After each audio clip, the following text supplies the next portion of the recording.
Hello viewers. Welcome to Minute Mystery. Dubai அப்படின்னா நம்ம எல்லாருக்குமே என்ன ஞாபகத்துக்கு வரும்? வான அளவுக்கு ஓங்கி உயர்ந்து நிக்கிற கட்டிடங்கள், அப்புறம் ரோடு ஃபுல்லா நிறைஞ்சிருக்கிற லக்ஸுரியான கார்ஸ் அண்ட் கோல்டன் டைமண்ட்ஸ் நிறைஞ்சிருக்கிற ஷாப்பிங் மால்ஸ். சோ இவ்வளவு லக்ஸரியா ஒரு சிட்டி இருக்கு அப்படினாலே கண்டிப்பா அங்க செக்யூரிட்டி அண்ட் பாதுகாப்பு எல்லாமே பயங்கரமா தான இருக்கும். எஸ், இந்த உலகத்துல இருக்கிற ஒன் ஆஃப் த பெஸ்ட் பாதுகாப்பான சிட்டி அப்படினா அது துபாய் அப்படினே சொல்றாங்க. ஏன்னா அங்க ஈச் அண்ட் எவ்ரி கார்னர்ல பாத்தீங்கன்னா சர்வேலன்ஸ் கேமரா இருக்கும். அதனாலேயே பாத்தீங்கன்னா அந்த சிட்டில குற்றம் நடக்கிறது அப்படின்றதே இம்பாசிபிளான விஷயம் அப்படின்னு சொல்றாங்க. ஆனா இந்த பாதுகாப்பு எல்லாமே பாத்தீங்கன்னா ஏப்ரல் 2007 வரைக்கும் தான் நிலைச்சிருந்துச்சு. ஏன்னா அன்னைக்கு நாள் இரவுல பாத்தீங்கன்னா யாருமே எதிர்பார்க்காத ஒரு மிகப்பெரிய கொள்ளை அங்க நடக்குது. எஸ், அந்த சிட்டில இருக்கிற ஒரு மிகப்பெரிய மால்ல இரவு 10 மணி போல ஒரு மிகப்பெரிய கொள்ளை நடக்குது. அந்த ஒரு ராபரி ஒட்டு மொத்தமா துபாயை புரட்டி போடுது. சோ அவ்வளவு பாதுகாப்பா இருந்த அந்த ஒரு துபாய் சிட்டில யார் அந்த ஒரு மிகப்பெரிய கொள்ளையை பண்ணது, எப்படி அந்த கொள்ளையை பண்ணாங்க, அதுக்கடுத்து என்ன நடந்துச்சு அப்படின்ற இன்ட்ரெஸ்டிங்கான ஒரு உண்மை நிகழ்வு தான் இன்னைக்கு வீடியோல பார்க்க போறோம். சோ ஸ்கிப் பண்ணாம கடைசி வரைக்கும் வீடியோ பாருங்க. வாங்க வீடியோக்குள்ள போலாம். போறதுக்கு முன்னாடி நம்ம சேனலை சப்ஸ்கிரைப் பண்ணிட்டு போயிடலாம். கூடவே நம்ம வாட்ஸ்அப் அண்ட் ஃபேஸ்புக் பேஜையும் ஃபாலோ பண்ணுங்க, லிங்க் டிஸ்கிரிப்ஷன்ல கொடுத்திருக்கோம். இது 2000 காலகட்டம். அந்த காலகட்டத்தில் இந்த உலகத்தோட மாடர்ன் லக்ஸுரியாம் பயங்கர வேகமா வளர்ந்துட்டு இருந்த ஒரு நகரம் தான் துபாய். அப்படிப்பட்ட அந்த சிட்டில அந்த டைம்ல எங்க பார்த்தாலும் பணம் புகுந்து விளையாண்டுட்டு இருந்துச்சு. ஒவ்வொரு நாளுமே இந்த உலகத்தோட வெவ்வேறு பகுதியில இருந்து டூரிஸ்டும் வந்து போயிட்டு இருந்தாங்க, செலிபிரிட்டிஸும் வந்து போயிட்டு இருந்தாங்க, ஏன் இந்த உலகத்தோட டாப் பிசினஸ் மேனும் வந்து போயிட்டு இருந்தாங்க. இப்படி வந்து போயிட்டு இருக்கிற இவங்களை கவர்றதுக்காகவே அந்த சிட்டில இந்த மால்ஸ்ல எல்லாம் பாத்தீங்கன்னா எக்கச்சக்கமான எக்ஸ்பென்சிவ் வாட்சஸும் வச்சிருந்தாங்க, எக்கச்சக்கமான எக்ஸ்பென்சிவ் ஜுவல்ஸும் வச்சிருந்தாங்க. ஏன் இந்த உலகத்தோட டாப் ஃபேஷன் பிராண்ட்ஸ் இருக்காங்க பாத்தீங்களா, அவங்க எல்லாருமே அவங்களுடைய ஸ்டோர்ஸ் அங்க இருக்க மால்ஸ்ல வச்சிருந்தாங்க. சோ இவ்வளவு லக்ஸுரியா ஒரு சிட்டி இருக்கு அப்படினாலே அங்க செக்யூரிட்டி டைட்டா தான இருக்கும். எஸ், துபாய் போலீஸ் பாத்தீங்கன்னா அந்த சிட்டியோட மூளை முடுக்கெல்லாம் சர்வேலன்ஸ் கேமரா வச்சு அங்க குற்றமே நடக்க விடாம கண்ணு கருத்துமா பார்த்துட்டு இருந்தாங்க. அதனாலேயே மக்கள் அந்த சிட்டில ரொம்ப ஹாப்பியா வாழ்ந்துட்டு இருந்தாங்க. அதாவது இந்த சிட்டி இந்த உலகத்திலேயே வாழ்றதுக்கு ரொம்ப சேஃபான பிளேஸ் அப்படின்னு நினைச்சுதான் வாழ்ந்துட்டு இருந்தாங்க. அப்படி அவங்க அந்த சிட்டில சந்தோஷமா வாழ்ந்துட்டு இருக்கப்ப 2007 வருஷம் அந்த சிட்டில ஒரு கேங் என்டர் ஆகுது. அந்த கேங் நார்மலான கேங்லாம் கிடையாது. இதுக்கு முன்னாடி யூரோப்பிய பதறவிட்ட ஒரு மிகப்பெரிய கிரிமினல் நெட்வொர்க். அந்த கேங்கோட பேர் தான் பிங்க் பேந்தர்ஸ். இந்த பிங்க் பேந்தர்ஸ் பத்தி சிம்பிளா சொல்லணும்னா இவங்க 1990 காலகட்டத்தில் போரினால் பாதிக்கப்பட்ட ஈஸ்டர்ன் யூரோப் பகுதி இருக்கும் பாத்தீங்களா, அந்த சைட்ல இருந்து வந்த மெம்பர்ஸ் எல்லாம் சேர்ந்து உருவாக்குனது தான் இந்த பிங்க் பேந்தர்ஸ் கேங். இந்த கேங்கோட பயங்கரமான பிளஸ் இதுல இருக்கிற பல மெம்பர்ஸ் மிலிட்டரியில இருந்து வந்தவங்க. மிலிட்டரியில இருந்து வந்திருக்காங்க அப்படின்னாலே அவங்ககிட்ட பயங்கரமான டிசிப்ளினும் இருக்கும், செம்மையான ஸ்ட்ராட்டஜியும் இருக்கும், பிளானும் இருக்கும். இது எல்லாத்துக்கும் மேல தைரியமும் அளவுக்கு அதிகமா இருக்கும் இல்லையா. எஸ், இது எல்லாமே ஒட்டு மொத்தமா சேர்ந்த ஹைலி ஆர்கனைஸ்டு கேங் தான் இந்த பிங்க் பேந்தர்ஸ். இதுக்கெல்லாம் மேல இந்த கேங்கோட பயங்கர அட்வான்டேஜான விஷயமே இவங்க எதை பண்ணாலும் செம்மையா பிளான் பண்ணி தான் பண்ணுவாங்க. அப்படி பிளான் பண்றத கரெக்டா எக்ஸிக்யூட்டும் பண்ணுவாங்க. அப்படி எக்ஸிக்யூட் பண்றப்ப அதுல வயலன்ஸே வராம பார்த்துக்கவும் செய்வாங்க. அதாவது இவங்க எங்க கொள்ளையடிக்க போனாலும் அங்க இருக்க யாரையுமே காயமும் படுத்த மாட்டாங்க. இதுக்கெல்லாம் மேல இவங்க இருக்க பயங்கர அட்வான்டேஜான விஷயமே இவங்களோட ஸ்பீட் அப்படின்னு தான் சொல்றாங்க. இந்த ஸ்பீட்னால தான் பாத்தீங்கன்னா இவங்க யூரோப்பு, ஜப்பான், சுவிட்சர்லாந்து, மொனாக்கோன்னு சொல்லிட்டு எக்கச்சக்கமான கண்ட்ரீஸ்ல ஆட்டைய போட்டிருந்தாலும் இவங்களை யாருனாலையும் பிடிக்கவே முடியல. அது மட்டும் கிடையாதுங்க, இவங்க என்னதான் கொள்ளையடிச்சாலும் கொள்ளையடிக்கிறது லக்ஸூரியான தங்க நகை கடைகளா தான் இருக்கணுமே தவிர பேங்கா இருக்கக்கூடாது அப்படின்றதுலயும் கண்ணும் கருத்துமா இருப்பாங்க. சோ இவ்வளவு நொட்டோரியஸா இதுக்கு முன்னாடி இந்த உலகத்துல இருக்க பல நாடுகளை மிரட்டிட்டு வந்த அந்த கேங் தான் இப்ப துபாயில என்ட்ராகவும் செய்றாங்க. ஒன்ஸ் இவங்க துபாய்க்குள்ள என்டர் ஆன உடனே பண்ண முதல் விஷயமே அல்ரிஃபா டிஸ்ட்ரிக்ட்ல இருக்கிற ஒரு அபார்ட்மெண்ட்டை ரெண்டுக்கு எடுத்ததுதான். ஒன்ஸ் அந்த அபார்ட்மெண்ட்டை ரெண்டுக்கு எடுத்த உடனே அடுத்த கட்ட வேலையை அவங்க பிளானையும் தீட்ட ஆரம்பிக்கிறாங்க. அதுல அவங்க ஃபர்ஸ்ட் பண்ண விஷயம் என்ன அப்படின்னு பாத்தீங்கன்னா அவங்களுக்கான டார்கெட்டை சூஸ் பண்ணதான். எஸ், நம்ம ஆல்ரெடி சொன்ன மாதிரி இவங்க எப்பயுமே பாத்தீங்கன்னா பேங்கை கொள்ளையடிக்கவே மாட்டாங்க. நீங்க கோடி கோடியா பணத்தை கொடுத்து போய் பேங்கை கொள்ளையடிக்க சொன்னாலும் இவங்க பேங்கை கொள்ளையடிக்கவே மாட்டாங்க. அதற்கு மாறா லக்ஸரியான நகைக்கடையை மட்டும் தான் கொள்ளையடிப்பாங்க. சோ அந்த ஒரு நகைக்கடை எந்த கடையை நம்ம கொள்ளையடிக்க போறோம் அப்படின்றதுக்கான டார்கெட்டை தான் முதல் ஃபிக்ஸ் பண்ண போறாங்க. அப்படி ஃபிக்ஸ் பண்றதுக்கு துபாயில பஞ்சம் இருக்குமா அப்படின்னு கேட்டீங்கன்னா கண்டிப்பா பஞ்சமே இருக்காது. ஏன்னா துபாய் ஃபுல்லாமே எக்கச்சக்கமான லக்ஸரியான நகை கடைகள் இருக்கதானே செய்யும். சோ அந்த எக்கச்சக்கமான நகை கடையில இவங்களுக்கு ஏற்ற மாதிரி, அதாவது இவங்க கொள்ளையடிக்கிறதுக்கு ஏற்ற மாதிரி எந்த கடை இருக்கு அப்படின்றத தான் ஃபர்ஸ்ட் இவங்க சூஸ் பண்றாங்க. சோ அதுக்காக பாத்தீங்கன்னா அவங்க கேங்ல இருக்கிற ஒரு உமனை செலக்ட் பண்ணி அனுப்பி விடுறாங்க. அப்படி அனுப்பி விடுற அந்த ஒரு உமன், அதாவது அந்த ஒரு பெண் துபாயில இருக்கிற எக்கச்சக்கமான மால்ல ஏறி இறங்கி அந்த மால்ல இருக்கிற எல்லா நகைக்கடையும் அலசி ஆராய்ஞ்சு எந்த நகைக்கடை பெஸ்டா இருக்குன்றத அவங்களே செலக்ட் பண்றாங்க. அந்த ஒரு நகைக்கடை தான் வஃபி சிட்டி மால்ல இருக்கிற கிராஃப்ஸ் ஜுவல்லரி பொட்டிக். இந்த வஃபி சிட்டி மாலை பத்தி சிம்பிளா சொல்லணும் அப்படின்னா இது one of the luxuriest mall அப்படின்னு சொல்லலாம். One of the premium shopping டெஸ்டினேஷனாவே இது துபாயில இருந்துட்டு வந்துட்டு இருக்கு. சோ அப்படி இருக்கிறப்ப உள்ள இருக்கிற கடைகள் மட்டும் சிம்பிளா சப்பையாவா இருக்கும் அப்படிலாம் இருக்கவே இருக்காதுல. உள்ள இருக்கிற கடைகளும் பாத்தீங்கன்னா செம்ம லக்ஸரியா அளவுக்கு அதிகமான விலை உயர்ந்த பொருட்கள் நிறைய வச்சிருக்கிற கடைகளா தான் இருக்கவே செஞ்சிருக்கு. அதுல ஒன் ஆஃப் த கடை தான் இந்த கிராஃப்ஸ் ஜுவல்லரி பொட்டிக். இந்த கிராஃப்ஸ் ஜுவல்லரி பொட்டிக்குள்ள மட்டும் பல கோடிகள் மதிப்புள்ள எக்கச்சக்கமான டைமண்ட்ஸ் பாத்தீங்கன்னா உள்ள நிறைஞ்சு காணப்பட்டுச்சு. அதனாலதான் இந்த ஒரு கடையை அந்த ஒரு பெண்மணி பக்காவா சூஸ் பண்ணிட்டு வர்றாங்க.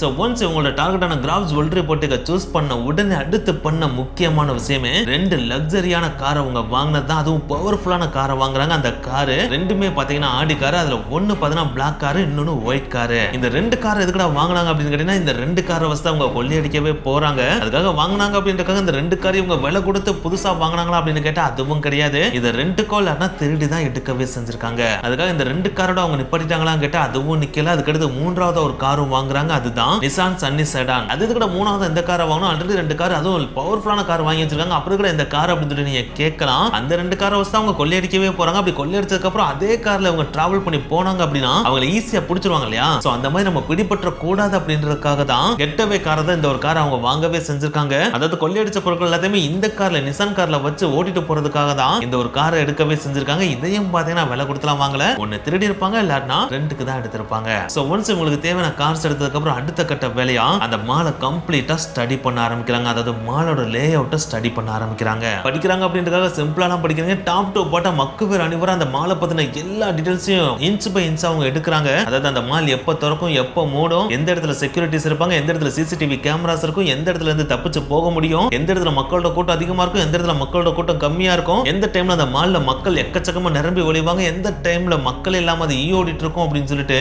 இன்ச் பை இன்ச் அந்த மாலை பத்தின எல்லா டீடைல்ஸையுமே அக்குவேர் அணிவரா அவங்க கலெக்ட் பண்றாங்க. இதை ஒரு நாள் 2 நாள்ல கலெக்ட் பண்ணல, பல நாட்களா அந்த மாலுக்கு டிராவல் பண்ணி அந்த மால்லே சுத்தி ஒவ்வொரு டீடைலையும் கலெக்ட் பண்றாங்க. அப்படி கலெக்ட் பண்ணதுல இவங்க ராபரி பண்றதுக்கான பெர்ஃபெக்ட்டான டைம் எதுன்றதையும் அவங்க கண்டுபிடிக்கிறாங்க. அதுதான் இரவு 9 to 10 அப்படின்ற அந்த ஒரு டைம்.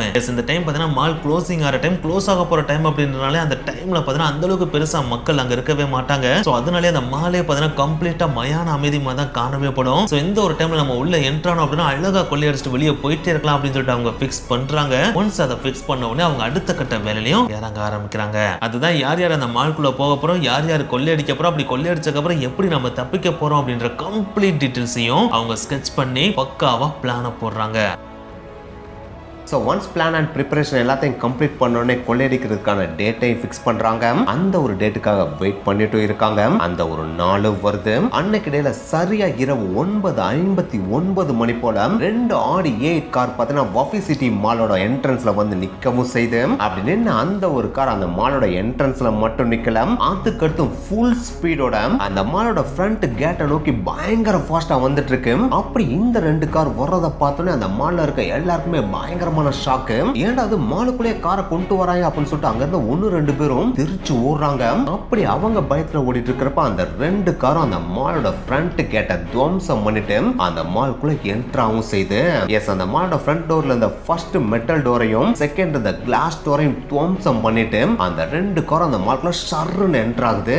அப்படி இந்த 2 டோரையும் உடைச்சிட்டு அந்த ஆடி கார் உள்ள வர்றப்ப ஒரு மிகப்பெரிய சத்தம் அந்த மால் ஃபுல்லா கேக்குது. அதாவது திடீர்னு ஒரு பாம்பு வெடிச்சா என்ன மாதிரி சத்தம் கேட்கும் அந்த மாதிரியான சத்தம் அந்த மால் ஃபுல்லா கேக்குது. அந்த சத்தத்தை கேட்டோன்னே அந்த மாலோட மேல் ஃப்ளோர்ஸ்ல இருந்த சில கடை ஓனரா இருந்தாலும் சரி, சில கஸ்டமர்ஸ் இருந்தாலும் சரி, என்னடா சத்தம் அப்படின்னு சொல்லிட்டு வேகமா ஓடி வந்து எட்டி பாக்குறாங்க. அப்படி எட்டி பாக்குறப்ப 2 ஆடி கார்ஸ் அந்த மால்குள்ள சர்ன்னு வந்து ஒரு கடை முன்னாடி நிக்கவும் செய்து அப்படி அந்த 2 ஆடி கார்ஸ் நின்ன இடம் வேற எதுவும் கிடையாது, ஆல்ரெடி பிங்க் பேந்தர்ஸ் டார்கெட்டா சூஸ் பண்ணி வச்சிருந்த கிராஃப்ட் ஜுவல்லரி பொட்டிக்கோட என்ட்ரன்ஸ் தான். ஒன்ஸ் அந்த ஜுவல்லரி பொட்டிக் முன்னாடி கார் வந்து அந்த கார்ல இருந்து 4 பேர் டக்குன்னு இறங்கி அந்த தங்க நாயக்கடைக்குள்ள குடுகுடுன்னு ஓடுறாங்க. அப்படி இவங்க ஓடியாரத பார்த்தோன்னே அந்த நாயக்கடைக்குள்ள இருந்தவங்க எல்லாருக்கும் ஒரு மாதிரி உச்சக்கட்ட பயம் வந்துருது. அதுக்கு முக்கியமான காரணமே இவங்க போட்டிருந்த ட்ரெஸ்ஸும் இவங்க கையில வச்சிருந்த ஆயுதமும் தான். இந்த கார்ல இருந்து இறங்கின 4 பேருமே கமாண்டோ ஸ்டைல்ல பிளாக் கிளாத் தான் அணிஞ்சிருக்கவே செஞ்சிருக்காங்க. இதுக்கெல்லாம் மேல அவங்க முகத்தை மூடி ஒரு முகமுடியும் போட்டிருக்காங்க. கூடவே கையில பாத்தீங்கன்னா கன்னும் வச்சிருக்காங்க, இன்னொரு கையில ஆக்ஸும் வச்சிருக்காங்க. சோ இப்படி ஒரு சிச்சுவேஷன், அதாவது நீங்க ஒரு கடைக்குள்ள இருக்கீங்க, அந்த கடைக்கு முன்னாடி திடீர்னு 2 ஆடி கார் வந்து நிக்குது. அந்த ஆடி காருக்குள்ள இருந்து 4 பேர் பேர் முகமுடிய போட்ட மாதிரி கையில கண்ணை ஆக்ஸை வச்சுட்டு இறங்கினா உங்களுக்கு உச்சக்கட்ட பயம் வரும் இல்லையா? அதே மாதிரி அன்னைக்கு இடையில அந்த கடைக்குள்ள இருந்த எல்லாருக்குமே உச்சக்கட்ட பயம் வருது. அப்படி அவங்க பயத்துல இருக்கிறப்ப உள்ள என்ட்ரான 4 பேரும் நீங்க எங்களுக்கு தொந்தரவு பண்ணாத வரைக்கும் நாங்க உங்களை எந்த தொந்தரவும் பண்ண மாட்டோம், சோ நாங்க பொருளை திருடிட்டு போற வரைக்கும் நீங்க அமைதி காப்போம் அப்படின்னு சொல்லிட்டு டக்கு டக்கு டக்குன்னு 4 பேர் பிரிஞ்சு போறாங்க. அப்படி பிரிஞ்சு போனவங்க பாத்தீங்கன்னா அவங்க அவங்களுக்கு ஒதுக்கப்பட்ட இடம் மாதிரி 4 இடத்த சூஸ் பண்ணி டக்கு டக்குன்னு கண்ணாடியை உடைக்கிறாங்க. உடைக்கிறதோட மட்டும் இல்லாம அந்த கண்ணாடிக்குள்ள இருந்த எக்கச்சக்கமான டைமண்ட்ஸை எடுத்து அவங்க கொண்டு வந்த பைக்கெட்டுக்குள்ள போடவும் செய்யறாங்க. அப்படி இவங்க பிஸியா நகையில எடுத்து போட்டுட்டு இருக்கப்ப திடீர்னு பாத்தீங்கன்னா இவங்க வந்த கார்ல இருந்து ஒரு ஹார்ன் சவுண்டும் கேக்குது. அந்த ஹார்ன் சவுண்டோட அர்த்தம் வேற எதுவும் கிடையாது, இது வரைக்கும் நம்ம ஆட்டைய போட்டது போதும், டைம் ஆயிடுச்சு, வாங்க கிளம்புவோம் அப்படின்றதான் அது. எஸ், அந்த ஒரு ஹார்ன் சவுண்ட் கேட்டோன்னே அந்த 4 பேரும் அவங்க திருடிட்டு இருக்கதை அப்படியே நிப்பாட்டிட்டு அது வரைக்கும் அவங்க திருடின பொருட்களை மட்டும் எடுத்துட்டு குடுகுடுன்னு ஓடி வந்து மறுபடியும் ஆடி கார்ல ஏறுறாங்க. ஒன்ஸ் இவங்க எல்லாரும் அந்த 2 கார்ல ஏறினோடனே அந்த ஆடி கார் ஃபுல் ஆக்சலரேஷன்ல அந்த மாலை விட்டு சர்ன்னு வெளியில போய் அந்த நைட்டோட நைட்டா காணாமையும் போகுது. எஸ், கரெக்டா 9:59க்கு மால்குள்ள நினைஞ்ச அந்த 2 ஆடி காரும் எக்ஸாக்டா 10:02க்கு இன்னும் கொஞ்சம் உங்களுக்கு புரியுற மாதிரி சொன்னா வெறும் 3 நிமிஷத்துல அந்த 2 ஆடி கார்ல இருந்து வந்தவங்களும் அந்த கடையில இருக்க நகையில எல்லாத்தையும் ஆட்டைய போட்டுட்டு அந்த மாலையை காலி பண்ணிட்டு கிளம்பவும் செஞ்சிடறாங்க. ஏன்னா சொல்றீங்க இவ்வளவு விஷயங்கள் நடந்திருக்கு, இது எல்லாமே 3 நிமிஷத்துல நடந்துச்சா அப்படின்னு கேட்டீங்கன்னா எஸ், எக்ஸாக்டா இது எல்லாமே 3 நிமிஷத்துல நடந்துச்சு. இதை நாங்க சொல்ல அந்த ராபரியை நேரா பார்த்தவங்களே சொல்லியிருக்காங்க. ஏன் இந்த கேஸை விசாரிச்ச போலீஸ் ஆபீசர்ஸுமே இதைத்தான் சொல்லியிருக்காங்க. என்னங்கடா இவ்வளவு வேகமா ஆட்டைய போட்டு போயிருக்காங்க, பெருசா எதையும் எடுத்துட்டு போயிருக்க மாட்டாங்கன்னு தான் நீங்க யோசிப்பீங்க. ஆனா அந்த 3 நிமிஷத்துல இவன் கொள்ளையடிச்சிட்டு போன நகையோட மதிப்பு எவ்வளவு தெரியுமா? 40 கோடி ரூபா. சோ 3 நிமிஷத்துல 40 கோடியை கொள்ளையடிச்சிட்டு போயிருக்காங்க அப்படின்னா இவங்களோட பிரிசிஷன் எந்த அளவுக்கு இருக்கும் அப்படின்றத நீங்களே இமேஜின் பண்ணிக்கோங்க. இதுக்கெல்லாம் மேல இவங்க கொள்ளையடிக்கிறப்ப எந்த விதமான பதட்டமே படலையாம். அசால்ட்டா ஆடிக்கார்ல இறங்கி வந்து அந்த கடையில இருக்க கண்ணாடி எல்லாம் உடைச்சு ரிலாக்ஸா அங்க இருக்க நகையெல்லாம் தூக்கிட்டு அசால்ட்டா தான் போனாங்களாம். இதை நாங்க எதுவும் எக்ஸாகரேட் எல்லாம் பண்ணி சொல்லலைங்க. நாட்கள்ல நடந்த விசாரணையில அந்த கடையில இருக்க சிசிடிவி கேமராவே இதைத்தான் காட்டியிருக்கு. சோ இவ்வளவு ஷார்ட்டான டைம்ல எந்த விதமான பதட்டமும் இல்லாம ரிலாக்ஸா வந்து இவ்வளவு பெரிய மணியை கொள்ளையடிச்சிட்டு போனது ஒரு மிகப்பெரிய சம்பவம் இல்லையா? அது துபாய் மாதிரியான சேஃபான சிட்டிலேயே இவ்வளவு அசால்ட்டா கொள்ளையடிச்சிட்டு போனது ஒரு மிகப்பெரிய ஹிஸ்டரி இல்லையா? சோ அதனாலே இந்த கொள்ளைய துபாய் மக்களே என்ன சொல்றாங்கன்னு பாத்தீங்கன்னா ஹாலிவுட் ஸ்டைல் ஆஃப் ராபரி அப்படின்னு சொல்லியிருக்காங்க. அதுக்காக இதோட ராபரி முடிஞ்சா அப்படின்னு கேட்டீங்கன்னா அதுவும் கிடையாது. இது ராபரியோட ஃபர்ஸ்ட் 3 நிமிஷம் தான். இதுக்கப்புறம் தான் இன்னும் இன்டென்ஸான போலீஸ் அண்ட் பிங்க் பேந்தர்ஸோட கேட் அண்ட் மவுஸ் ரேஸே இருக்கு. சோ கடைசி வரைக்கும் வெயிட் பண்ணி பாருங்க. எஸ், அந்த 2 ஆடி காரும் பார்த்தீங்கன்னா எக்ஸாக்டா இரவு 10:02 மணி அளவுல தான் பார்த்தீங்கன்னா அந்த மால்ல இருந்து வெளியே போகவே செஞ்சிருக்கு. அது அங்க இருந்த சிசிடிவி கேமராலையும் கவர் ஆயிருக்கு. அது பின்னாட்கள் எடுத்து பாக்குறப்ப தான் தெரியவும் செஞ்சிருக்கு. அப்படி வெளியே போன அந்த 2 ஆடி கார் அடுத்த சில நிமிடங்கள்லயே பாத்தீங்கன்னா அங்க பிஸியா இருக்கிற சிட்டி ரோட்ல மற்ற கார்களோட காரெல்லாம் சேர்ந்து கலந்து மறையவும் செஞ்சிருச்சு. இதை கேட்கறப்ப உங்களுக்கு ஒரு மிகப்பெரிய டவுட் கிரியேட் ஆகலாம். ஏன்னா துபாய் சிட்டின்றது பயங்கர பக்காவான பாதுகாப்பு நிறைந்த ஒரு சிட்டி. அப்படி இருக்கிறப்ப அங்க ஏதாச்சும் ஒரு சின்ன அசம்பாவிதம் நடந்தாலே அங்க உடனே போலீஸ் வந்து நிப்பாங்க அப்படின்றது நம்ம எல்லாருக்குமே தெரியும். அப்படி இருக்கிறப்ப இவங்க மட்டும் அவ்வளவு பெரிய லக்ஸரியான மால்ல அசால்ட்டா கண்ணாடி உடைச்சு உள்ள போயிட்டு உள்ள இருக்க நகைகள்லாம் எடுத்துட்டு வெளியே வந்து தப்பிக்கவும் செஞ்சாங்க அப்படின்னு சொல்லிட்டு நீங்க யோசிக்கலாம். இந்த இடத்துல தான் அந்த பிங்க் பேந்தர்ஸ் பாத்தீங்கன்னா பக்காவா பிளான போட்டிருக்கானுங்க. ஏன்னா இவனுங்க அந்த மால்குள்ள என்ட்ராயி கிராஃப் ஜுவல்லரி பெட்டியோட கண்ணாடியை உடைச்சிட்டு உள்ள என்ட்ரான அந்த ஒரு தருணத்திலேயே பாத்தீங்கன்னா போலீஸ்க்கு அலாரம் போகவும் செஞ்சுச்சு. அப்படி போன அடுத்த கணமே போலீஸ் அங்க இருந்து கிளம்பி வரவும் ஆரம்பிச்சிட்டாங்க. ஆனா இந்த ஒரு விஷயத்தை பிங்க் பேந்தர்ஸ் யோசிக்காம இங்க வந்து கொள்ளையடிக்கவே வந்திருப்பானுங்க.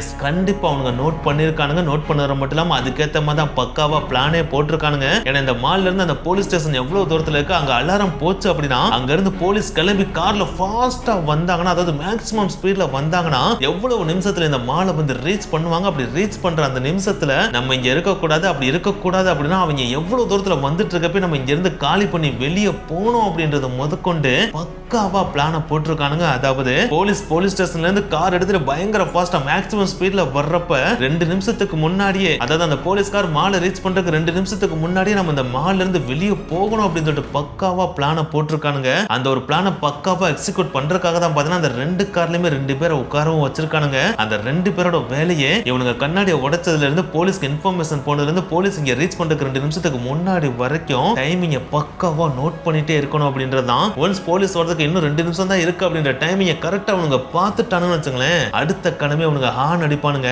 எஸ், நம்ம ஆல்ரெடி அந்த ராபரி பண்றப்போ ஹார்ன் அடிச்சதுக்கு அப்புறம் தான் உள்ள இருந்து வேகமா வந்தாங்கன்னு சொல்லியிருந்தோம் இல்லையா, அந்த ஹார்னே பாத்தீங்கன்னா வார்னிங் சிக்னல். எஸ், இந்த ஒரு ஹார்ன் அடிச்ச உடனே கொள்ளையடிக்கிற எல்லாத்தையும் அப்படின்னு பண்ணிட்டு கொள்ளையடிச்சதை மட்டும் எடுத்துட்டு வந்து கார்ல ஏறி உட்காரணும் அப்படின்றது அவங்களோட சிம்பாலிக்கான வார்னிங்காவே இருந்துச்சு. அந்த ஒரு வார்னிங்கை கொடுத்த உடனே தான் கொள்ளையடிச்ச வரைக்கும் போதுறான்னு சொல்லிட்டு எல்லாரும் டக்கு டக்கு டக்கு டக்குன்னு அந்த கார்ல ஏறி உட்காரானுங்க. அப்படி உட்கார்ந்து அடுத்த கணமே அந்த கார் எடுத்துட்டு அவங்க அந்த மால்ல இருந்து சர்ன்னு வெளியே போய் சிட்டில இருக்கிற பிஸியான ரோட்ல கார்களை கலக்கவும் செஞ்சிருக்கானுங்க. இப்படி அவங்க கரெக்டா பக்காவா வெளியே போய் அங்க கலந்து அந்த டைம்ல தான் போலீஸ் பார்த்தா அந்த மால்குள்ளேயே என்டர் ஆகுறாங்க. அப்படி என்டர் ஆகிற அந்த ஒரு சமயத்துல பாத்தீங்கன்னா கொள்ளையடிச்ச அவங்களும் இல்ல, அவங்களோட காரும் இல்ல. ஆனா அந்த இடத்துல என்ன நடந்துச்சு எது நடந்துச்சுன்னு ஒண்ணுமே புரியாம தலையை பிச்சுட்டு நின்றுட்டு இருக்கிற அந்த கடையோட எம்ப்ளாயிஸ் தான் பாத்தீங்கன்னா ஃப்ரீஸ் ஆன மாதிரி நின்றுட்டு இருந்திருக்காங்க. எஸ், அப்படி ஃப்ரீஸாக நின்றுட்டு இருக்கிற அந்த எம்ப்ளாயிஸ் அண்ட் அந்த கடையோட சூப்பர்வைசர்லேருந்து மேனேஜர் வரைக்கும் எல்லாரையும் கூப்பிட்டு இன்வெஸ்டிகேஷன் போலீஸ் ஸ்டார்ட் பண்றாங்க. அப்படி ஸ்டார்ட் பண்றப்ப அங்க இருந்து எல்லாருமே சொன்ன ஒரே விஷயம் இதுதான், சார் எங்களுக்கு என்ன நடந்துச்சு ஏது நடந்துச்சுன்னு சொல்லிட்டு சுத்தமா புரியவே இல்லை. 2 கார் சர்ன்னு உள்ள வந்து கண்ணாடியை உடைச்சு உடச்ச உடனே உள்ள இருந்து பாத்தீங்கன்னா சில பேர் டக்கு டக்கு டக்கு டக்குன்னு கார்ல இருந்து கீழே இறங்கி வந்து அவங்களுக்கு தேவையான நகைகளை கண்ணாடியை உடைச்சு எடுத்து போட்டுட்டு கார்ல இருந்து கான் அடிச்ச உடனே மறுபடியும் கார்ல ஏறி டப்புன்னு கிளம்பி போயிட்டாங்க சார். இது எல்லாமே கண்ணு மிக்கிற நேரத்தில் நடந்த மாதிரி இருந்துச்சு. ஏன்னா அவங்க வந்த உடனே எங்களுக்கு என்ன பண்றதுன்னு சுத்தமா தெரியல. ஏன்னா அவங்க எல்லாருமே பார்த்தா பிளாக் கலர் ட்ரெஸ் அண்ட் முகமூடி போட்டுனாங்க. அவங்க யாருன்னு எங்களால அடையாளமும் பார்க்க முடியல. அவங்க கையில ஆயுதங்கள் வச்சிருந்ததுனால எங்களுக்கு என்ன பண்றதுன்னு தெரியுமா ஃப்ரீஸ் ஆகி அப்படியே நின்றுட்டோம் சார் அப்படின்னு சொல்லிட்டு நடந்ததை பிலீவ் பண்ண முடியாம சொல்றாங்க. அப்படி சொல்றப்ப 2 கார் வந்துச்சுன்னு சொன்னீங்கல்ல, அந்த கார் என்ன கார்னாச்சும் நோட் பண்ணீங்களா அப்படின்னு சொல்லிட்டு போலீஸ் கேட்கறாங்க. அப்படி கேட்ட உடனே சார் அந்த ரெண்டுமே ஆடி A8 வகையை சேர்ந்த கார், அதுல ஒன்னு பிளாக் கார் இன்னொன்னு ஒயிட் கார் அப்படின்னு சொல்லிட்டு டக்குன்னு சொல்றாங்க.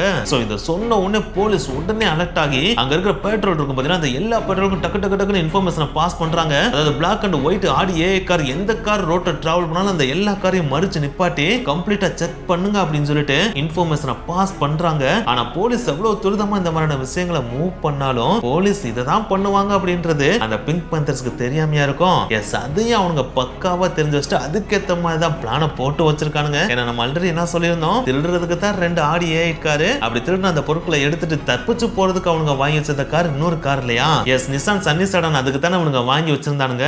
அதை தான் இவனுங்க பண்ணவும் செஞ்சானுங்க. எஸ், ஒன்ஸ் இவனுங்க பிஸியான அந்த ரோட்ல கலந்த உடனே அடுத்து இவங்க பண்ண முக்கியமான விஷயமே அந்த நிசான் சன்னி சடன் நிப்பாட்டி வச்சிருக்க அந்த லொகேஷனுக்கு பயங்கர ஃபாஸ்டா மூவ் ஆறானுங்க. மூவ் ஆறதோட மட்டும் இல்லாம அந்த நிசான் சன்னி சடன் கார் அடைஞ்ச உடனே இவனுங்க திருடின எல்லா நகையுமே தூக்கி அதுக்குள்ள போட்டு இந்த 2 ஆடி A8 வகையை சேர்ந்த கார்கள் இருக்கு பார்த்தீங்கன்னா அந்த 2 காரையுமே அடையாளம் தெரியாம அழிச்சிடணும் அப்படின்றக்காண்டி கம்ப்ளீட்டா தீய வச்சு கொளுத்திட்டு அங்க இருந்து நிசான் சன்னி சடன் எடுத்துட்டு கிளம்பி போகவும் செய்யறானுங்க. எஸ், எப்போ போலீஸ் வந்து இந்த 2 கார் ரோட்ல போச்சுன்னா மறிச்சு நிப்பாட்டுங்கன்னு சொன்னாங்களோ அப்படி சொல்ற அந்த ஒரு சமயத்துல பேரலா அங்க அந்த 2 காரு எரிஞ்சிட்டு இருக்கு. ஆனா இவ்வளவு பக்காவா பிளான போட்டு அந்த 2 காரை கொளுத்துன அவனுங்க அந்த சமயத்துல ஒரு சின்ன தப்பையும் பண்ணிட்டு போயிடுறானுங்க. இது சின்ன தப்பு அப்படின்னு சொல்லிட முடியாது, பின்னாட்கள் இதுதான் பாத்தீங்கன்னா மிகப்பெரிய ஃபிளாவா மாதிரி அதுல இருந்து தான் போலீஸ் பல விஷயங்களை கண்டுபிடிக்கவும் செஞ்சாங்க. ஏன்னா காரை கொளுத்துறப்ப பாத்தீங்கன்னா காரோட டோரை க்ளோஸ் பண்ணி கண்ணாடி எல்லாமே கம்ப்ளீட்டா க்ளோஸ் ஆயிருக்க மாதிரி கொளுத்த கூடாது அப்படின்றது அவங்களுக்கு அப்ப தெரியாம போச்சு. அப்படிதான் அவங்க கொளுத்துட்டு எல்லாத்தையும் கம்ப்ளீட்டா க்ளோஸ் பண்ணிட்டு போயிட்டானுங்க. ஆனா அப்படி கொளுத்துனதுனாலே பாத்தீங்கன்னா காருக்குள்ள போதுமான அளவு ஆக்சிஜன் இல்லாததுனால ஃபர்தரா தீ பரவி கம்ப்ளீட்டா எரியறதுக்கு பதிலா ஒரு ஸ்டேஜுக்கு மேல தீ அப்படியே கம்ப்ளீட்டா அணைஞ்சு போயிருது. இப்படி அணைஞ்சதுனாலேயே உள்ள சில எவிடன்ஸும் மாட்டிக்கிறது. ஸோ இப்படி பாதி எரிஞ்சு பாதி அணைஞ்ச நிலையில இருக்கிற இந்த 2 காரை பார்த்தீங்கன்னா அடுத்த சில நிமிடங்கள்லயே துபாயோட போலீஸ் ரோட்டோரத்தில் இருக்கிறத கண்டுபிடிக்கவும் செய்யறாங்க. இப்படி ஒரு பக்கம் போலீஸ் இந்த 2 காரை கண்டுபிடிச்ச அந்த ஒரு சமயத்துல இன்னொரு பக்கம் பேரலா நிசான் சன்னி சடன்ல பயங்கர ஃபாஸ்டா போனதுல சில பேர் பாத்தீங்கன்னா ஏர்போர்ட்டை நோக்கி போயிட்டு இருக்கானுங்க. இந்த இடத்துல உங்களுக்கு ஒரு சின்ன டவுட் வரலாம், எதுக்கு அவங்க ஏர்போர்ட்டை நோக்கி போகணும் அப்படின்னு சொல்லிட்டு நீங்க யோசிக்கலாம். பிங்க் பேந்தர்ஸோட பக்காவான பிளானே என்ன அப்படின்னு பாத்தீங்கன்னா கொள்ளையடிச்சு அடுத்த சில மணி நேரங்கள்லயே அது எந்த கொள்ளையா இருந்தாலும் சரி எந்த நாட்டுல கொள்ளையடிச்சாலும் சரி அடுத்த சில மணி நேரங்களே அந்த நாட்டை விட்டு காலி பண்ணி வேற நாட்டுக்கு போயிடணும் அப்படின்றதான் அவங்களோட பக்காவான பிளானா இருக்கும். சோ அந்த ஒரு பிளானை எக்ஸிக்யூட் பண்றதுக்காக தான் இப்ப ஏர்போர்ட்டை நோக்கி போயிட்டு இருக்கானுங்க. அதுக்காக அந்த பிங்க் பேந்தர்ஸ்ல இருந்த எல்லா மெம்பர்ஸுமே, அதாவது அந்த கொள்ளையில் ஈடுபட்ட எல்லா மெம்பர்ஸுமே ஏரோப்ளேன்ல ஏறி நாட்டை விட்டு தப்பிச்சு போயிருவாங்களா அப்படின்னு கேட்டா அதுதான் கிடையாது. அந்த ராபரில ஈடுபட்ட மேக்சிமம் மெம்பர்ஸ் பாத்தீங்கன்னா அந்த நாட்டை விட்டு தப்பிச்சு போயிருவானுங்க. மிச்சம் இருக்கிற சில பேர் இருப்பாங்க பாத்தீங்களா, அவங்களோட வேலையே கொள்ளையடிச்ச நகைகள் இருக்கு பாத்தீங்களா, அது அந்த நாட்டுக்குள்ளேயே வச்சிருந்து எப்படி எப்படிலாம் கை மாற்றலாம், எப்படிலாம் அதை நார்மலா மாத்த முடியும் அப்படின்னு சொல்லிட்டு எல்லா வேலையிலும் பார்த்துட்டு தான் அங்க இருந்து கிளம்பவே செய்வானுங்க. சோ இந்த ஒரு பக்காவான பிளானை எக்ஸிக்யூட் பண்றதுக்காக தான் இந்த ஒரு நிசான் சன்னி சடன் பார்த்தீங்கன்னா நேரா ஏர்போர்ட்டுக்கு போறதோட மட்டும் இல்லாம மேக்ஸிமம் மெம்பர்ஸ் அந்த ஏர்போர்ட்ல இறக்கி விட்டு மறுபடியும் மிச்சம் இருக்கிற சில பேரை ஏத்திக்கிட்டு அந்த சன்னி சடன் நேரா இவனுங்க பிடிச்சு வச்சிருந்த அந்த ஒரு அபார்ட்மெண்ட் இருக்கு பாத்தீங்களா, அந்த ஒரு அபார்ட்மெண்ட்டையும் போய் ரீச் ஆகுது. இப்படி இவனுங்க இந்த பிளானை எக்ஸிக்யூட் பண்ணிட்டு இருக்கிற இந்த ஒரு சமயத்துல இன்னொரு பக்கம் போலீஸ் அந்த பாதி எரிஞ்சு எரியாம இருக்கிற அந்த 2 ஆடி கார்ஸ் இருக்கு பாத்தீங்களா, அந்த 2 ஆடி கார்ஸை கம்ப்ளீட்டா தீ அணைச்சிட்டு உள்ள ஏதாச்சும் எவிடன்ஸ் கிடைக்குதா அப்படின்னு சொல்லிட்டு கம்ப்ளீட்டா தரோவா இன்ச் பை இன்ச்சா சர்ச் பண்ணிட்டு இருக்காங்க. அப்படி அவங்க எவிடன்ஸை கலெக்ட் பண்ணல கிட்டத்தட்ட 14 வித்தியாசமான டிஎன்ஏ சாம்பிள்ஸ் துபாய் போலீஸ்க்கு கிடைக்கவும் செய்து அது மட்டும் கிடையாது, இந்த கேஸையே புரட்டி போட்ட ஒரு முக்கியமான எவிடன்ஸ் துபாய் போலீஸோட கண்கள்ல படுத்து, அதுதான் எரியாம இருந்த அந்த 2 ஆடி கார்ஸோட ஐடென்டிபிகேஷன் நம்பர்ஸ், அதாவது அந்த 2 ஆடி காரோட நம்பர் பிளேட்ஸ். சோ அதை பார்த்தோன்னே அந்த நம்பர்ஸை நோட் பண்றாங்க. நோட் பண்றதோட மட்டும் இல்லாம இந்த கார் யாருக்கு சொந்தமானது அப்படின்றத ட்ரேஸ் பண்றாங்க. அப்படி ட்ரேஸ் பண்ணதுல இந்த 2 ஆடி காரும் லோக்கல்ல இருக்க ஒரு வாடா கம்பெனியோட கார்ஸ் அப்படின்றத கண்டுபிடிக்கவும் செய்யறாங்க. கண்டுபிடிக்கிறதோட மட்டும் இல்லாம உடனே அவங்கள கான்டாக்ட் பண்ணி இந்த 2 ஆடி கார்ஸை பத்தி விசாரிக்கிறாங்க. அப்படி விசாரிக்கிறப்ப சார் இந்த 2 ஆடி காரையும் ஒரு பெண்மணி தான் வந்து ரெண்டலுக்கு எடுத்துட்டு போனாங்க, அவங்க பேர் இதுதான் அப்படின்னு சொல்லிட்டு அந்த வாடா கம்பெனி அவங்களோட பேரை தரவும் செய்யறாங்க. அப்படி அவங்க தந்த அந்த பெண்மணியோட பேரு புஜ்னா மிட்டிச். சோ இந்த ஒரு பேரை கெட் பண்ணோன்னே இவங்களை கான்டாக்ட் பண்றதுக்கு ஏதாவது நம்பர் எது உங்கள்கிட்ட இருக்கா அப்படின்னு சொல்லிட்டு அந்த வாடா கார் கம்பெனிட்ட போலீஸ் கேட்கறாங்க. அப்படி கேட்டோன்னே அந்த கம்பெனியும் சார் இவங்க நம்பர் கொடுத்திருக்காங்க அப்படின்னு சொல்லிட்டு ஒரு நம்பரையும் கொடுக்குறாங்க. அந்த நம்பரை வச்சு ட்ரேஸ் பண்ணி போய் அந்த பெண்மணியை போலீஸ் பிடிக்கவும் செய்யறாங்க. பிடிக்கிறதோட மட்டும் இல்லாம அவங்ககிட்ட விசாரிக்கவும் செய்யறாங்க. அப்படி விசாரிக்கிறப்ப அவங்க இந்த 2 கார் மட்டும் கிடையாது, இதுக்கடுத்து இன்னொரு காரையும் அந்த ஒரு கேங்க்கு இவங்க வாடகைக்கு எடுத்து கொடுத்திருக்காங்க அப்படின்றது போலீஸ்க்கு தெரிய வருது. சோ இது தெரிஞ்சோடனே அந்த 3வது காரோட டீடைல்ஸ் எல்லாத்தையும் போலீஸ் கெட் பண்றாங்க. கெட் பண்றதோட மட்டும் இல்லாம அந்த ஒரு காரையும் போலீஸ் ட்ரேஸ் பண்ணவும் ஆரம்பிக்கிறாங்க. ஏடா சொல்றீங்க இவ்வளவு விஷயங்கள் நடந்திருக்கு அப்படின்னா 1-2 நாளாவது ஆயிருக்குமாடா அப்படின்னு சொல்லிட்டு நீங்க யோசிக்கலாம். ஆனா இந்த எல்லா விஷயங்களுமே பாத்தீங்கன்னா அன்னைக்கு நைட்டுக்குள்ளேயே தான் நடந்திருக்கு. சோ அந்த அளவுக்கு ஃபாஸ்டா துபாய் போலீஸ் வேலை பார்க்கவும் செஞ்சிருக்காங்க. சோ அப்படி துபாய் போலீஸ் பயங்கர வேகமா வேலை பார்த்துட்டு இருக்கிற அந்த ஒரு டைம்ல பொழுதும் விடிய போது, அப்படி விடிய போற அந்த டைம்ல போலீஸ் தேடிட்டு இருக்கிற அந்த 3வது காரான நிசான் சன்னிசடன் எங்கடா இருக்கு அப்படின்னு சொல்லிட்டு போலீஸும் வலை வீசி ட்ராக் பண்ணிட்டு இருக்காங்க. அப்படி ட்ராக் பண்ணதுல அந்த ஒரு காரு ஒரு அபார்ட்மெண்ட்டுக்கு பக்கத்துல இருக்கு அப்படின்றத போலீஸ் கண்டுபிடிக்கவும் செய்யறாங்க. கண்டுபிடிக்கிறதோட மட்டும் இல்லாம அந்த ஒரு பிளேஸ்க்கு போய் அந்த வேனை பார்க்கவும் செய்யறாங்க. அப்படி பாக்குறப்ப அந்த காருக்குள்ள பாத்தீங்கன்னா தங்க நகைகள் அடங்கிய ஒரு பொட்டலமும் கிடக்கு. சோ அதை பார்த்தனே போலீஸ் கைப்பற்றலாமா அப்படின்னு சொல்லிட்டு ஃபர்ஸ்ட் யோசிக்கிறாங்க. ஆனா என்னதான் இனிஷியலா அப்படி யோசிச்சாலும் இப்பே இந்த நகையை எடுத்துட்டு போயிட்டோம் அப்படின்னா குற்றவாளிகள் ஈஸியா தப்பிச்சிருவாங்க. சோ அதனாலே இந்த நகைகள் இந்த காருக்குள்ளேயே இருக்கட்டும், நம்ம இந்த காரை கண்காணிச்சுட்டே இருப்போம். எப்படி இந்த காருக்குள்ள இருக்கிற இந்த நகைகளை எடுக்க அந்த கேங்ல இருந்து எவனாவது ஒருத்தர் வரதான் செய்வான். அப்படி அவன் வந்து இந்த நகையை எடுக்கிறப்ப அவனை கையும் களவுமா புடிச்சிரும் அப்படின்னு சொல்லிட்டு ஒரு மிகப்பெரிய ட்ராப்பை துபாய் போலீஸ் அமைக்கவும் செய்யறாங்க. அப்படி அமைக்கிறதோட மட்டும் இல்லாம அடுத்த 48 மணி நேரத்துக்கு கொஞ்சம் கூட கண்ணை இமைக்காம அந்த காரையே தான் துபாய் போலீஸ் பார்த்துக்கிட்டும் இருக்காங்க. இப்படி இவங்க கொஞ்சம் கூட கண்ணை சராம அந்த காரை பார்த்துட்டு இருந்த அந்த ஒரு விஷயம் பாத்தீங்கன்னா இவங்களுக்கு பலன் அளிக்கவும் செய்து எஸ் அடுத்த 48 மணி நேரத்துக்குள்ள இன்னும் கொஞ்சம் தோராயமா சொன்னா ஏப்ரல் 16 இல்லாட்டினா 17ஆம் தேதி அந்த கார்ல இருக்க நகையை எடுக்கிறதுக்காக ஒருத்தர் அந்த காருக்கு பக்கத்துல வரவும் செய்யறான். வரதோட மட்டும் இல்லாம அந்த கார் கதவை திறந்து அந்த நகையை எடுக்கவும் செய்யறான். அப்படி எடுக்கிற அந்த ஒரு சமயத்துல போலீஸ் டக்குன்னு சிக்னல் கொடுக்கவும் செய்யறாங்க. அந்த சிக்னலை கேட்டோன்னே சுத்தி இந்த எல்லா போலீஸும் அந்த காரையும் அந்த கார்ல இருக்க நகையை எடுக்க வந்த நபரையும் சுற்றி வளைச்சு கைது பண்ணவும் செய்யறாங்க. அப்படி கைது பண்றதோட மட்டும் இல்லாம அவன்டையும் விசாரிக்கிறாங்க. ஆனா என்னதான் போலீஸ் விசாரிச்சாலும் இந்த 2 பேருமே ஒரே ஒரு விஷயத்தை தான் திரும்ப திரும்ப சொல்லிட்டே இருக்கானுங்க. அதுக்கு மேல அவங்க கிட்ட இருந்து வேற எதையுமே வாங்க முடியல. அப்படி என்னடா சொன்னாங்க அப்படின்னு கேட்டீங்கன்னா, நீங்க ராபரி நடந்து வெறும் 48 மணி நேரத்துல எங்க 2 பேரையும் புடிச்சிட்டு ஜீனியஸ் நினைச்சுக்கிறாதீங்க. இதுக்கடுத்து எத்தனை நாட்கள் ஆனாலும் சரி நீங்க எங்க 2 பேரை மட்டும் தான் பிடிக்க முடியும். அதுக்கு மேல வேற யாரையுமே உங்களால பிடிக்கவே முடியாது. ஏன் இந்த துபாய் சிட்டி ஃபுல்லா சல்லடை போட்டு தேடினாலும் உங்களால ஒரு ஆளை கூட பிடிக்க முடியாது. ஏன்னா மிற்ற எல்லா நபர்களும் ஃபாரின் கண்ட்ரிஸ்க்கு பறந்து போயிட்டாங்க அப்படின்னு சொல்றானுங்க.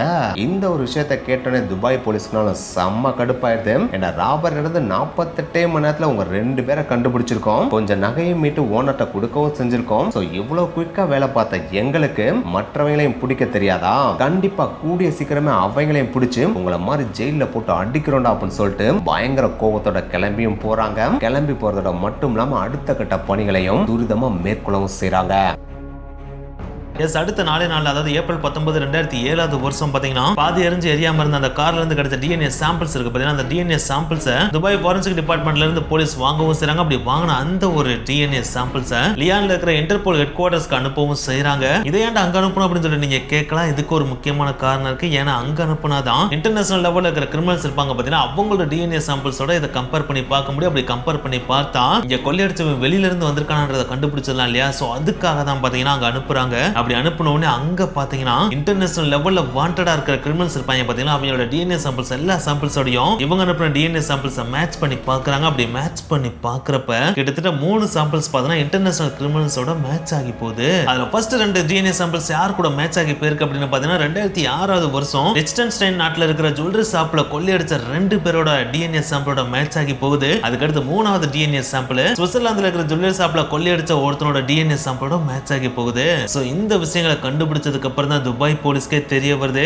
நம்ம நாட்டில் நிகழ்ந்த இந்த வஃபி மால் கொள்ளையில ஈடுபட்டது நம்ம நாட்டு கொள்ளையர்கள்லாம் கிடையாது, இவனுக்கு இன்டர்நேஷனல் லெவல்ல பயங்கரமா கொள்ளையடிச்சு தெரிற. அதுலயும் முக்கியமா Europe, Switzerland, Monaco and Japan நாடுகளே அலற விட்டுட்டு இருக்கிற பிங்க் பேந்தர்ஸ் கொள்ளையர்கள் அப்படின்றது அப்பதான் அவங்களுக்கே தெரிய வருது. சோ ஒன்ஸ் இது தெரிய வந்ததுக்கு அப்புறம் துபாய் போலீஸ்னால உச்சக்கட்ட கோபம் வருது. ஏன்னா வெளிநாட்டுல இருந்து ஒருத்தர் வந்து அதுவும் மற்ற நாடுகள் அலற விட்டாலும் பரவாயில்ல, நம்ம நாட்டிலயும் வந்து இதே விஷயத்தை பண்ணிட்டு போறான் அப்படின்னா நம்ம அதை கண்டுக்கிறாம விட்டா அது நம்ம நாட்டுக்கு ஒரு மிகப்பெரிய இழுக்கா மாறிடும். மறுபடியும் இதே மாதிரி நம்ம நாட்டுல வந்து கொள்ளையடிக்க ஆரம்பிச்சிருவாங்க. இது நடக்கவே விடக்கூடாது, இவங்களை எப்படியாச்சும் கண்டுபிடிச்சு தூக்கணும் அப்படின்னு சொல்லிட்டு அதுக்கடுத்து இன்வெஸ்டிகேஷனை ஃபர்தரா பயங்கர ஃபாஸ்டா மூவ் பண்றாங்க. அப்படி மூவ் பண்றதோட பலனா அந்த ஃபர்ஸ்ட் 3 கார் எடுத்து கொடுத்த அந்த பெண்மணி இருக்காங்க பாத்தீங்களா, அவங்கள துருவி இன்வெஸ்டிகேட் பண்றாங்க. அப்படி இன்வெஸ்டிகேட் பண்ணி இவங்க தான் இந்த கொள்ளையை அடிச்சிருப்பாங்க அப்படின்னு சொல்லிட்டு ஒரு 8 பேரை ஐடென்டிஃபை பண்றாங்க. அதுல 6 பேர் செர்பியனை சேர்ந்தவன் சொல்லிட்டு ஐடென்டிஃபை பண்றாங்க. ஒருத்தன் மாண்டெனகிரின் அப்படின்றத ஐடென்டிஃபை பண்றாங்க. அதுக்கடுத்து இன்னொருத்தன் பொஸ்னியன் நாட்டை சேர்ந்தவன் அப்படின்னு சொல்லிட்டு ஐடென்டிஃபை பண்றாங்க. இந்த 8 பேர்ல 2 பேர் தான் பாத்தீங்கன்னா மாஸ்டர் மைண்டா இருக்கலாம் அப்படின்னு சொல்லிட்டு ஐடென்டிஃபை பண்றாங்க. அந்த 2 பேரோட பேர் தான் டெஸ்கோ பொஸ்னான், இன்னொருத்தன் மிலன் ஜப்போச்சா. அது எப்படி இவங்க 2 பேர் தான் மாஸ்டர் மைண்டா இருக்கலாம் அப்படின்னு சொல்லிட்டு துபாய் போலீஸ் கண்டுபிடிச்சாங்க அப்படின்னு சொல்லிட்டு நீங்க கேட்கலாம். அதுக்கும் காரணம் இருக்கு. ஏன்னா இவங்க 2 பேர் தான் பாத்தீங்கன்னா 2 வித்தியாசமான நாடுகள்ல ஜுவல்லரி ஷாப்ல ஆல்ரெடி கைவரிசை காமிச்சு வச்சிருக்காங்க இல்லையா. ஒன்னு சுவிட்சர்லாந்து, இன்னொன்னு பாத்தீங்கன்னா லிechtensteinல காமிச்சிருக்காங்க இல்லையா. சோ அதனால இவங்க தான் மாஸ்டர் மைண்டா இருக்கலாம் அப்படின்னு சொல்லிட்டு அவங்க கெஸ் பண்றாங்க. கெஸ் பண்றதோட மட்டும் இல்லாம அவங்க எப்படியாச்சும் கைது பண்ணணும் அப்படின்னு சொல்லிட்டு அதுக்கும் மூவ் பண்றாங்க. அப்படி மூவ் பண்றப்ப மற்ற 6 பேரை வேணா அவங்களால வேகமா கைது பண்ண முடிஞ்சே தவிர அந்த 2 பேர் மாஸ்டர் மைண்ட் அப்படின்னு சொல்லி சொன்னாங்க பாத்தீங்கன்னா, அந்த 2 பேரை இவங்களால அவ்வளவு சீக்கிரமா கைது பண்ணவே முடியல. சோ இப்படியே பாத்தீங்கன்னா நாட்கள் ஓடுது, நாட்கள் மாதங்களாகவும் மருந்து. துபாய் போலீஸும் எவ்வளவோ ட்ரை பண்ணி பாக்குறாங்க, அவங்களால சுத்தமா இவனை பிடிக்கவே முடியல. ஆனா என்னத்தை இவங்க அவங்கள தேடி போய் பிடிக்க ட்ரை பண்ணி பிடிக்க முடியல அப்படின்னாலும் விதியை யாராலையும் வெல்லவும் முடியாது, அது வலியதும் கூட இல்லையா. சோ அதனாலே அடுத்த வருஷமே பாத்தீங்கன்னா இவங்களே தானா வந்து தொக்கா மாட்டின மாதிரி அசால்ட்டா மாட்டிக்கிறானுங்க. மே 2008 வருஷம் ஜெனீவாவோட போலீஸ் டிடெக்டிவான யான் கிளாசி அப்படின்றவர் பாத்தீங்கன்னா ஹோட்டல் ஜெக்ஸ்ல வேற ஒரு கேஸ் விசாரிக்கிறதுக்காக தான் அங்க போகவே செஞ்சிருக்காரு. அப்படி போற அந்த டைம்ல யதார்த்தமா ரோடு சைடு எவனோ ஒருத்தர் வாக் பண்ணி போற மாதிரி போயிருந்திருக்கான். அப்படி போற அவனை கிளாசி பார்த்த உடனே டக்குன்னு அவனோட மைண்ட்ல ஏதோ ஒரு சின்ன பல்ப் எரியுது. என்னடா அது, இவனை நம்ம எங்கேயோ பார்த்த மாதிரி இருக்கே, ஆனா அவனை எங்க பார்த்தோம்னா ஞாபகம் இல்லைன்னு சொல்லிட்டு அவனை குறுகுறுன்னு சொல்லிட்டு நல்லா மூஞ்சிவே உத்து பாக்குறாப்புல. அப்படி உத்து பாக்குறப்பதான் இவருக்கே தெரியுது இவன் வேற யாரும் கிடையாது, இப்ப ரீசெண்டா பிங்க் பேந்தர்ஸ்ல தேடப்பட்டு வர்ற ஒரு முக்கியமான குற்றவாளி மிலான் ஜப்போச்சா அப்படின்றது. சோ இது தெரிஞ்ச உடனே டேய் நம்ம ஒரு வேலைக்கு வந்தா நம்ம கண்ணுல அவனா வந்து தொக்கா ஒருத்தன் மாற்றான் அப்படின்னு சொல்லிட்டு டேய் தேடப்பட்டு வர்ற முக்கியமான வாண்டட் குற்றவாளி அவனை மொத புடிங்கடான்னு சொல்லிட்டு சொல்றாப்புல. அப்படி சொன்ன உடனே யதார்த்தமா நடந்து போயிட்டு இருந்த மிலன் ஜப்போச்சாவை அலேக்கா தூக்கிட்டு போய் ஜெயில உட்கார வச்சிடறாங்க. அடுத்த அதே வருஷம் அக்டோபர் மாசம் பாத்தீங்கன்னா மொனாக்கோல இருக்கிற மாண்டே கார்லே அப்படின்ற சிட்டில துபாயில கொள்ளையில் ஈடுபட்ட முக்கிய குற்றவாளியான பொஸ்னான் பாத்தீங்கன்னா அவரோட ஃப்ரெண்டோட சேர்ந்து ரோட கிராஸ் பண்றப்ப ஒரு மிகப்பெரிய ஆக்சிடென்ட்ல மாட்டிக்கிறாப்ல. அந்த ஆக்சிடென்ட்ல பாத்தீங்கன்னா அவருக்கு சில காயங்களும் ஏற்பட்டது. உடனே அவரை தூக்கிட்டு போய் ஹாஸ்பிடல்ல சேர்த்துறாங்க. அப்படி சேர்த்த உடனே அந்த ஆக்சிடென்ட் பத்தி விசாரிக்கிறதுக்காக ஒரு போலீஸ் ஆபீசர் பாத்தீங்கன்னா பொஸ்னான் கிட்ட வர்றாப்ல. அப்படி வந்து அந்த போலீஸ் ஆபீசர் இவனை குறுகுறுன்னு பாக்குறாப்ல. அப்படி பார்த்த உடனே அட பாவி ஆக்சிடென்ட்ல மாட்டின அப்பாவி புள்ளியா நீ இருப்பன்னு நினைச்சா உன்ட சில கேள்விகளை கேட்டு ஆக்சிடென்ட் பண்ணணும்னு பிடிக்கலான்னு நான் வந்தேன். ஆனா உன்னை பார்த்ததுக்கு அப்புறம் தான் எனக்கே தெரியுது நீ தேடப்பட்டு வர்ற முக்கியமான குற்றவாளியான பொஸ்னான் தானே அப்படின்னு சொல்லிட்டு கேட்கிறாப்ல. அதை கேட்டோடனே அவனும் லைட்டா டிங்கின்னு தலையாட்டி இருக்கேன். அப்படி தலையாட்டின உடனே கொய்யால உன்னை பிடிக்கிறதுக்கு நாங்க தேடுறதோட அங்கிட்டு இங்கிட்டு தேடிட்டு இருந்தா எங்கேயுமே எங்க கண்ணில் நீ பிடிபடவே இல்லை, கடைசியில வந்து இப்படி ஹாஸ்பிட்டல்ல மாட்டிக்கிட்டேடா அப்படின்னு சொல்லிட்டு அலேக்கா அவனை தூக்கிட்டு போய் ஜெயிலையும் வச்சிட்டாங்க. அப்படி இவங்க 2 பேரும் யதார்த்தமா தானா வந்து மாட்டிக்கிட்டதுக்கு அப்புறம் அவங்க 2 பேரையும் பார்த்தா அவங்க குற்றம் செஞ்ச நாடுகளான 2 நாடுகளான சுவிட்சர்லாந்து அண்ட் லிechtensteinக்கு பார்த்தா தனித்தனியா அனுப்பி விடுறாங்க. அப்படி தனித்தனியா அனுப்பிட்டதுக்கு அப்புறம் அந்தந்த நாடுகள்ல இவங்க செஞ்ச குற்றங்களுக்கு தனித்தனியா தண்டனை கொடுக்குறாங்க. அப்படி கொடுத்ததுக்கு அப்புறம் இவங்க 2 பேரையும் மொத்தமா சேர்த்து வச்சு துபாய்க்கும் அனுப்பி விடுறாங்க. ஏன்னா இங்கேயும் பார்த்தா பெரிய கொள்ளையில் ஈடுபட்டிருக்காங்க இல்லையா. சோ அந்த கொள்ளைக்கும் விசாரணை நடந்து அங்கேயும் பார்த்தா மிகப்பெரிய தண்டனை கொடுக்கப்படுது. அப்படி கொடுத்த தண்டனையும் பார்த்தா பெரிய தண்டனையா கொடுத்தாங்களா அப்படின்னு கேட்டா ரொம்ப பெரிய தண்டனை எல்லாம் கொடுக்கல. அதிகபட்ச தண்டனையா 10 வருடம் மட்டும்தான் சிறு தண்டனையை கொடுத்திருக்காங்க. ஏன்னா இவங்களோட மோட்டிவ் கொள்ளையடிக்கிறதா மட்டும்தான் இருந்துச்சே தவிர நார்மல் மக்கள் யாரையுமே துன்புறுத்துறதா இல்லையா. எஸ் இவங்க கிரைம்ல பார்த்தா யாருமே துன்புறுத்தவும் இல்லை, யாரையுமே அஃபெக்ட் பண்ணவும் இல்லை, யாரையுமே கொல்லவும் இல்லை அப்படின்றதுனால 10 வருடம் மட்டும் சிறு தண்டனை கொடுத்திருந்திருக்காங்க. இப்படிதான் பார்த்தீங்கன்னா துபாய் போலீஸ் அவங்களோட துரிதமான செயல்பாடு அந்த விடாப்பிடியா செயல்பட்டதுனால இந்த வஃபி மால் ராபரி கேஸ் பார்த்தீங்கன்னா கம்ப்ளீட்டா எல்லாரையும் கைது பண்ணி அவங்களுக்கு தண்டனை கொடுத்ததோட எண்ட் எண்ட் ஆகவும் செய்யுது. ஆனா என்னதான் இந்த ராபரி கேஸ் எண்ட் ஆனாலும் இந்த ராபரில ஈடுபட்ட பிங்க் பேந்தர்ஸ் கேங்க ஒட்டு மொத்தமா பிடிச்சாதானே இந்த உலகம் ஃபுல்லா நடக்கிற ராபரியை தடுக்க முடியும். சோ அதுக்காகவே இன்டர்போல் பாத்தீங்கன்னா 2009 and 2010 காலகட்டத்தில் ஒரு ஸ்பெஷல் படையை அமைக்கவும் செய்றாங்க. அமைச்சதோட மட்டும் இல்லாம இந்த பிங்க் பேந்தர்ஸை உலகம் ஃபுல்லா தேடவும் செய்றாங்க. அப்படி தேடினதுல அவங்க பிங்க் பேந்தர்ஸை பிடிச்சாங்களாம் இல்ல இன்னமும் இந்த உலகத்துல பிங்க் பேந்தர்ஸ் அப்படின்ற ஒரு கேங் ஆக்டிவா தான் இருக்காங்களா அப்படின்ற விஷயங்களை நீங்க தெரிஞ்சுக்கணும் ஆசைப்பட்டீங்கன்னா இல்ல மறக்காம கமெண்ட்ல பதிவு பண்ணுங்க. உங்களுக்கு இன்ட்ரெஸ்ட் அதிகமா இருந்துச்சுன்னா வரும் வீடியோக்குள்ள அதையும் நாங்க மேக் பண்ண ட்ரை பண்றோம். ஓகே गाइस, நெக்ஸ்ட் வீடியோல மீட் பண்ணலாம். பை.